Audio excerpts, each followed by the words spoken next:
అధ్యక్ష, మా సూలూరుపేట నియోజకవర్గంలో రైతాంగం ఎదుర్కొంటున్న సాగునీటి సమస్యలను, ముఖ్యంగా తెలుగంగ ప్రాజెక్టు కాలువ దుస్థితిని తమ ద్వారా ప్రభుత్వం దృష్టికి తీసుకొస్తున్నాను అధ్యక్ష.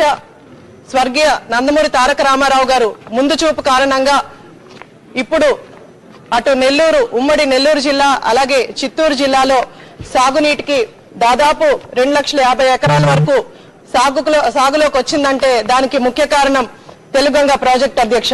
కానీ గత ప్రభుత్వ హయాంలో 2020లో జీవో నెంబర్ 365 వల్ల మా ప్రాంతానికి తీరని అన్యాయం జరిగింది అధ్యక్ష. కేవలం రాజకీయ కారణాలతో ఈ కాలువ పనులు ఏవైతే ప్యాకేజీ 10 పనులు అర్ధాంతరంగా ఆపేయడం వల్ల మా నియోజకవర్గంలో వేలాది ఎకరాల వరకు ఆయకట్టుకి నీరు అందకుండా పోయింది అధ్యక్ష. దీనివల్ల రైతులు చాలా ఇబ్బందులు పడుతున్నారు అధ్యక్ష. అలాగే ప్రధానంగా 3 అంశాలని మీ దృష్టికి తీసుకొస్తున్నారు అధ్యక్ష. 7th బ్రాంచ్ కెనాల్ కింద మా నియోజకవర్గంలో అటు పెళ్లకూరు, అటు దొరవార సత్రం, అలాగే నాయుడుపేట 3 మండలాలకు గాను 71,705 ఎకరాలు